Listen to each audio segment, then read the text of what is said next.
자, 기도하고 시작하도록 하겠습니다. 사랑과 자비가 많으신 하나님 아버지, 은혜와 사랑 감사합니다. 오늘 휴일을 잘 보내게 해주시고, 또한 돌아오는 주일날 우리 구역원들과 함께 말씀으로 많은 은혜를 누리는 우리 각 구역들 되게 하여 주시옵소서. 이 시간 지혜를 주시고, 우리 안에 복음을 들었을 때, 말씀을 들었을 때의 뜨거움이 있게 하여 주시옵소서. 예수님의 이름으로 기도드립니다. 아멘. 자, 오늘 말씀의 제목은요, 물동이를 버려두고라는 제목으로 할 텐데요. 어, 요한복음 4장 27절부터 30절 말씀 우리 먼저 한번 읽어보도록 하겠습니다. 우리 김민희 집사님 마이크 킨 김에 계속 얘기해 주세요. 네, 저 요한복음 4장 읽어볼게요. 예, 네. 27부터 30 읽어주세요. 이때 제자들이 돌아와서 예수께서 여자와 말씀하시는 것을 이상히 여겼으나 무엇을 구하시나이까 어찌하여 그와 말씀하시나이까 묻는 자가 없더라. 여자가 물동이를 버려두고 동네로 들어가서 사람들에게 이르되 내가 행한 모든 일을 내게 말한 사람을 와서 보라. 이는 그리스도가 아니냐 하니 그들이 동네에서 나와 예수께로 오더라. 아멘. 아멘. 이 이야기가 무슨 이야기인지 아시겠죠? 딱, 이 말씀은 수가성 여인을 우물에서 만났을 때 예수님과 이 수가성 여인과의 대화 중에 이제 거의 끝부분에 해당하는 부분인데요. 이 여인이 반응이에요. 예수님을 만난 여인의 반응에 대해서 나옵니다. 자, 오늘 말씀에서 좀 살펴볼 건요. 예수님께서 이 여인을 만났어요. 이 우물가에서 이 여인을 만났죠. 우리 찬양도 많이 하고 하는데, 예수님께서 이 여인을 만났는데, 이 여인이 어떤 여인이냐라는 거예요. 일단은 뭐 자세하게 결혼을 5번 한 여인이고 뭐 이런 거 다 제쳐두고요. 이 여인은 어떤 여인이냐면 바로 사마리아 여인이라는 거죠. 사마리아 여인은 사마리아라는 자체만으로도 유대 랍비가 사마리아 여인과 이야기를 한다? 이거 있을 수 없는 일이에요. 왜냐하면 유대인과 사마리아인의 관계는 상당히 우리가 생각하는 우리와 일본과의 관계보다 더하면 더했지 덜하지 않아요. 왜냐면 그 옛날 어, 이스라엘이 바벨론에 의하여 함락될 때 그때 돌아올 때도 기뻐했던 사람들이 사마리아 쪽에 있던 사람들이에요. 그리고 또 후대에 가서는 로마 사람들 있죠. 로마가 유대를 공략할 때에 전쟁할 때 로마와 유대인과의 전쟁이 있었을 때 길 안내를 해줘서 터줬던 사람들이 바로 이 사마리아인 사람들입니다. 어찌 보면 팔아버렸어요. 길 안내하고 잘 공략할 수 있도록 돕는 길잡이 역할을 했던 사람들이 사마리아인들이에요. 그래서 사마리아 사람들과 유대 사람들은 앙숙 중에 앙숙입니다. 그래서 이 사람들은 둘의 관계는 그냥 뭐 편하게 볼 수 있는 그러한 관계가 아니에요. 그래서 예수님께서 비유로 말씀하실 때 이웃에 대해서 이야기할 때 우리가 알고 있는 뭐 선한 사마리아인의 비유다라고 해서 선한 사마리아인이다라고 하지만 유대인들은 사마리아 사람은 선하다고 생각을 안 해요. 그들은 부정하고 더럽고 원수라고 생각을 합니다.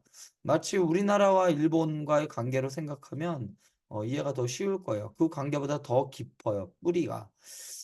그런 걸 감안했을 때 예수님께서 이 사마리아 지역으로 가셔가지고 지나가시다가 이 여인을 만났다는 것은 참으로 놀라운 일이죠. 최근에 뭐 발견된 거에 의하면 학자들에 의하면요, 우리가 알기에는 사마리아 지역을 이렇게 돌아갔다라고 하잖아요. 그래서 이 사람들이 너무 부정해가지고 사마리아 사람들과 얼마나 관계가 안 좋으면 사마리아 지역을 뺑 돌아갔다. 그래서 뭐 일주일 갈 거리를 뭐 한 달 정도 걸려서라도 돌아서 갔다라는 이런 이야기들이 있는데요. 실질상으로는 그렇게 돌아가지는 않았어요. 지금도 알겠지만 우리 한국에서도 옛날을 생각해 보시면 마을이 꽤 넓게 있는 게 아니라 부락부락을 이루고 있었죠. 그래서 길이 어디냐면 그 부락과 부락 사이를 지나가는 거예요. 그랬는데 이스라엘 사람들, 유대 사람들도 그 길을 지나갔어요. 대신 사마리아 마을로 들어가지 않았습니다. 부정하다고. 그렇지만 사마리아를 지나가는 거예요. 통과해서 다녔어요. 대부분 사람들이. 왜냐면 몇 날 며칠을 이 사람들이 부정하다고 해서 마을도 들어가지 않는데 며칠 이렇게 돌아서 간다라는 건 목숨을 거는 거예요. 이 유대 땅에서 당시 이 팔레스타인 지역에서 하루를 더 간다라는 것은 목숨을 하루 더 내놓는다는 얘기예요. 그러니까 최대한 빠른 길로 가는데 곳곳에 주변에 사마리아 마을들이 이렇게 포진되어 있어요. 그 사이를 지나가는 거죠. 예수님께서 그 길을 지나가는 길이었어요. 그러다가 한 마을로 들어가신 거죠. 그 마을에 우물이 있었고 그곳에서 이 수가라는 지역에서 여인을 만나게 된 거죠. 그러면 이 수가라는 곳에 대해서 좀 알아봤으면 좋겠는데요. 수가라는 이름의 뜻은 뭐냐면요. 군대 막사라는 뜻이에요. 군대가 예전에 진을 쳤었던지, 동네에서 무슨 일이 있었을 때, 군대가 좀 지나갔었던, 군대와 연관이 있었던 지명이 이 수가라는 곳입니다. 그런데 이 수가라는 곳이 좀 특이하고 알아두어야 할 지형이 뭐냐면요. 바로 이 수가라는 지형이 어디 있었을 것으로 추정되냐면요. 바로 세겜 근처 에발산 중턱에 있었다라고 내려오고 있어요. 그러면 이 세겜이라는 곳이 뭐냐? 세겜은 아주 중요합니다. 왜죠? 아브라함이 처음 들어왔을 때 가나안 땅 들어왔을 때 세겜에 진을 칩니다. 그리고 야곱이 외삼촌 라반의 집에서부터 이렇게 이제 오잖아요. 올 때 세겜으로 들어오게 됩니다. 이곳에서 뭘 하죠? 어, 제단을 쌓고 하나님께 예배를 드렸던 곳입니다. 아주 중요한 곳이에요. 그러면 우리가 에발산이 있고 또 무슨 산이 있죠? 그리심산이 있죠. 에발산과 그리심산 이곳에 보면 오늘 말씀 읽기 전에 4장 앞부분에 보면요. 4장 5절에 보면요. 이 지역 수가라는 지역에 대한 설명이 나와요. 4장 5절에 보면요. 사마리아에는 수가라 하는 동네에 이르니 야곱이 그 아들 요셉에게 준 땅이 가깝다.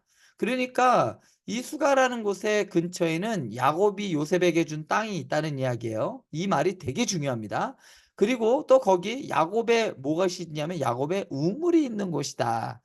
또 거기에 어디에 수가라는 곳에 야곱의 우물이 있었다. 그래서 이 여인 즉 예수님과 이 사람이 만난 우리 예수님과 이 여인과 만난 곳이 야곱의 우물이 것이다. 그 근처에서 만났을 것이다 하면서 야곱의 우물이 그곳에 있지 않았겠냐라고 사람들은 추측을 합니다. 그래서 이곳에는 무엇이 있었다? 수가라는 곳에는 야곱의 우물이 있다. 성경에 그렇게 나와요. 야곱의 우물이 있다. 그래서 이것을 추정을 해서 지금도 있어요. 이스라엘에 가면 무엇이냐면 그리심산과 에발산이 있어요. 그리고 그 가운데 분지 지역에 야곱의 우물이 또 있습니다. 이렇게 되어 있어요. 이게 지금 어디서 본 거냐면요.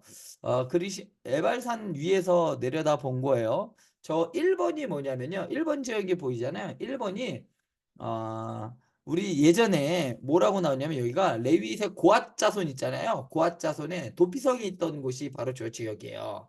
그러면서 그거는 이제 일단 요 지형에 나오니까 말씀을 드린 거고요. 오늘 말씀과 연관되어 있는 이 2번이 있잖아요. 2번. 2번이 바로 야곱의 우물입니다. 야곱의 우물이 있고 그리고 3번은 뭐냐면요. 야곱의 우물 기념하기 위한 성당이에요.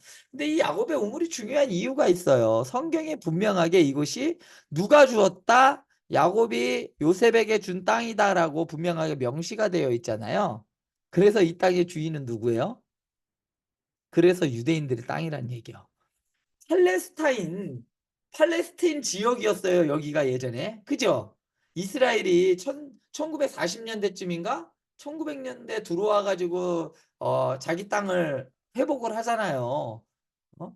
그런데 여기 지역이 누구 땅이었냐면 팔레스틴 지역이었단 말이에요. 팔레스타인 사람들의 땅이었는데 이스라엘 사람들이 근거로 되는 이 지역이 내 땅이야. 우리 조상들 땅이야라고 근거로 내민 게 이 야곱의 우물입니다. 이 성경에 있는 이걸 근거로 들이댄 거예요. 왜냐? 이걸 우리가 샀어. 야곱이 이걸 샀단 말이에요.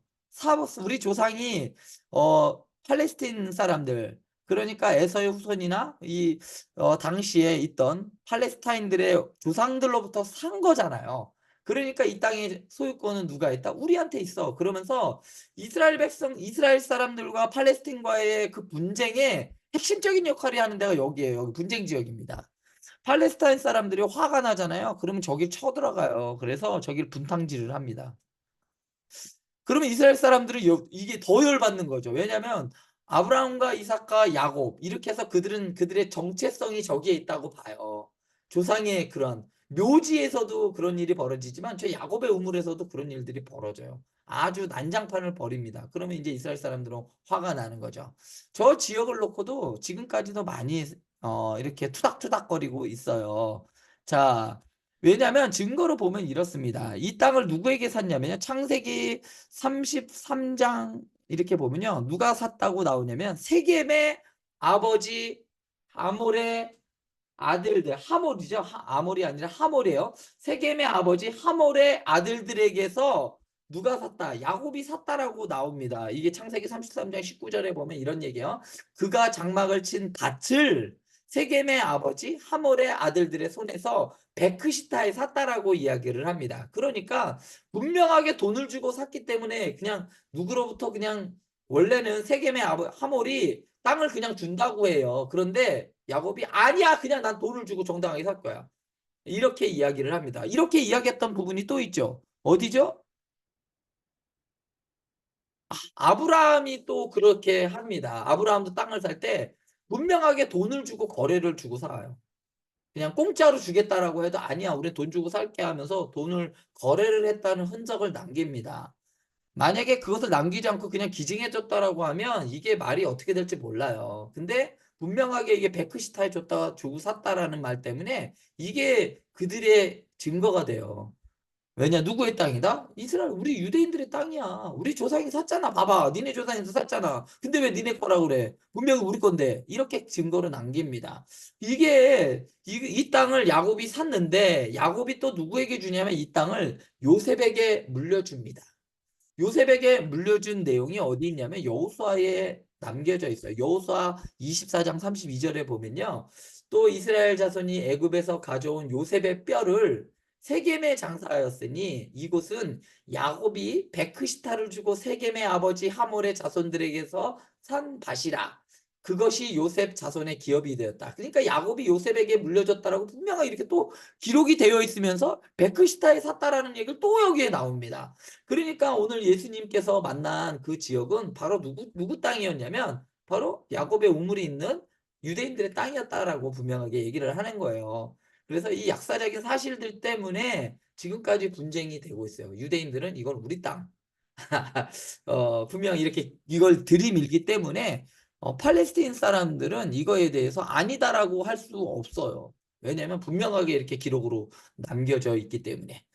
이래서 수가성 우물 그러니까 야곱의 우물과 연결되어 있는 이야기들을 잠깐 나눠 봤는데요. 오늘 말씀으로 이제 들어가 볼게요. 오늘 말씀에 들어가면요. 오늘 말씀 27절이죠. 잠깐만요. 오잉. 4장 27절. 자, 보면요. 오늘 말씀이 어떻게 여기냐면 이 27절 시작을 이렇게 됩니다. 이때에 예수님과 이 수가성 여인이 예배에 대해서 한참 얘기할 때예요. "네가 말하는 그가 나야."라고 하면서 얘기했는데 그때에 제자들이 돌아와서 예수님과 그 여인과 이야기를 하는 것을 봤어요. 그런데 뭐 어떻게 생각했다? "이상히 여겼다."라고 합니다. "이상히 여겼으나 무엇을 구하시나이까? 어찌하여 그와 말씀하시나이까? 묻는 자가 없더라." 그러니까 이거는 일반적으로 봤을 때는 "그 여인과 왜 얘기하세요? 그 여인한테 뭐 구할 게 있다고 뭐하러 얘기하세요?"라고 이야기했어야 하는데 그렇게 이야기하는 사람이 없었다라고 얘기하는 거야. "이상히 여겼지만 이상히 여기는 사람이 없었다."라고 합니다. 그러면 한번 왜 이상히 여겼어야 할까요? 어 그냥 지나칠 수도 있는데 왜 이상히 여겼어야 할까요? 이 말은요. 아까도 이야기한 부분과 맞닿아 있습니다. 예수님은 분명하게 사람들에 의하면 예수님을 믿지 않는 그냥 소문에 의하면 예수님은 랍비예요. 분명한 유대인들에게 사람들에게 말씀을 전하고 있는 선생님의 역할을 하고 있었습니다. 우리는 물론 우리는 예수님 메시아로 보지만 당시 사람들은 메시아인 걸 모르는 사람들은 선생으로 봤을 거예요. 그런데 유대인의 선생이 사마리아 여인과 이야기하는 거는 있을 수 없는 일이라고 아까 말씀드렸습니다. 사마리아 여인이 아니어도요. 남자와 여자가 길에서 오랫동안 대화하는 것은 금지되어 있었습니다. 이런 얘기 우리나라 사 우리나라에서 적용하면 뭐라 그러죠? 남녀가 유별하다고 하죠. 남녀가 유별하다라고 우리는 해요. 그래서 남자와 여자가 구별함이 있어야 된다라고 우린 상관어른에서 이야기하잖아요. 이런 비슷한 이야기가 유대인들에게도 있었습니다. 그들도 체면을 중시했기 때문에 유대인들의 그러한 통념적인 그런 문화 안에서는 길에서 여자와 오랫동안 이야기하는 게 그게 금지되어 있었습니다. 그런데 예수님께서는 오늘 보면 유대인도 아니고 사마리아인 여인인데 그 여인과 길에서 한참을 얘기하고 계시는 거예요, 앉아서. 이 모습을 제자들이 와서 보고서 이상하게 여기는 거죠. 왜 우리 선생님 저렇게 하면 안 되는데 왜 저런 사람하고 이야기하는 거야? 더군다나 여긴 사마리아이고 저 여인도 분명히 사마리아 여인인데 우리 선생님 왜 이러시는 거야, 도통. 그렇게 생각은 했지만 말하지 못했다라는 이야기입니다. 그래서 길에서 여성과 오랫동안 대화하는 것이 금지되어 있었던 그러한 사회였어요. 당시 예수님이 있었던 당시. 그렇다면 이렇게 예수님과 이야기했던 이 여인이 어떻게 하나요? 이 여인이 28절에 보면요. 예수님과 이야기를 다 나누고 난 다음에 이 여인이 어떻게 되냐면요. 여자가 물동이를 버려두고 동네로 들어가서 사람들에게 말했다라고 합니다. 이 여인이 물동이를 버려두고 동네로 들어갔다라고 해요. 이 여인은 뭐하러 온 여인이죠? 물을 길러 온 여인인데 그것을 버려두고 동네로 들어갔다. 왜 이 여인은 물동이를 버려두고 동네로 들어갔을까요? 여기서부터 시작된 게 우리 목사님의 말씀이에요.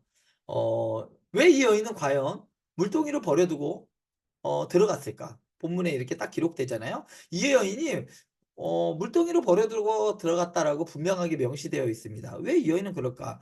학자들은 이것을 대략적으로 한 세 가지로 생각을 할 수가 있어요. 왜 여인이 물동이로 버려두고 간 이유 한 세 가지로 한번 정리를 해봤는데요. 첫 번째는 제자들이 이 상황을 부정적으로 말했을 경우, 이러니까 이런 거죠. 선생님, 어? 이 여인한테 "아니 이런 여자랑 이렇게 있으면 어떡해요." 이렇게 나중에 이야기했어. 그래서 이 여인이 기분 나빠서 그냥 갔을까? "이렇게 하면 안 됩니다."라고 했으니까 이 여인이 그 얘기를 듣고 들어간 거. 그냥 물동이도 놔둬요. 뭐라고? 빈정상해서.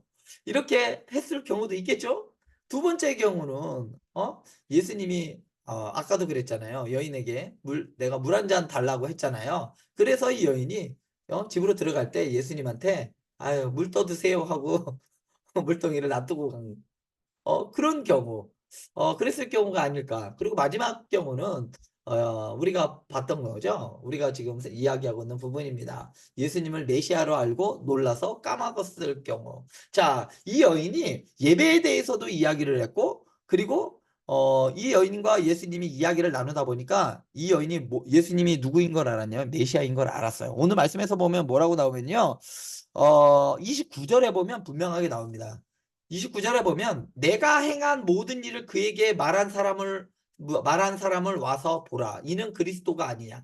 뭐냐면요. 이 여인이 이런 거예요. 그동안 자기가 어떻게 살아왔는지 남편도 5이 있었고 이건 이 여인이 부정한 여인으로 보기도 하지만 보이는 시각에 따라서는 다릅니다. 불쌍한 여인으로도 보기도 해요. 아무튼 이 여인이 살아온 거를 예수님이 옆에서 보지도 않았는데 안 거예요. 와, 이 사람이 정말 내가 어떻게 살아왔는지 이 사람이 다 알고 있어. 야, 봐봐, 봐봐, 봐. 이 사람, 이분 한번 봐봐. 그런데 뭐라고 하냐면 그것을 알고 예수님과 대화한 거를 들어보니까 이분이 누구다? 그리스도라는 거예요. 이분이 메시아라고 한 거죠. 그러니까 이 여인은 뭐냐면요. 예수님과 나는 그 대화를 통해서 뭘 알았냐? 이분이 메시아야. 그러니까 놀래가지고 이 사실에 그토록 우리 민족이 기다렸던 메시아. 정말 이분이 메시아구나. 이거를 깨닫고서 놀라서 그 물동이를 놓고 간 거죠. 그래서 뭐라고 하냐? 동네 사람들에게 뭐라고 하냐? "나와서 봐라. 이분이 누구냐? 이분이 그리스도야. 메시아야 이분이." 하면서 나가서 외친 거죠. 그래서 그들이 동네에서 나와 예수께로 왔다. 그러니까 그 여인의 말을 들은 사람들이 나와서 예수님을 만나러 나왔다라는 거죠. 그래서 이 여인이 물동이를 놓고 간 거죠. 왜?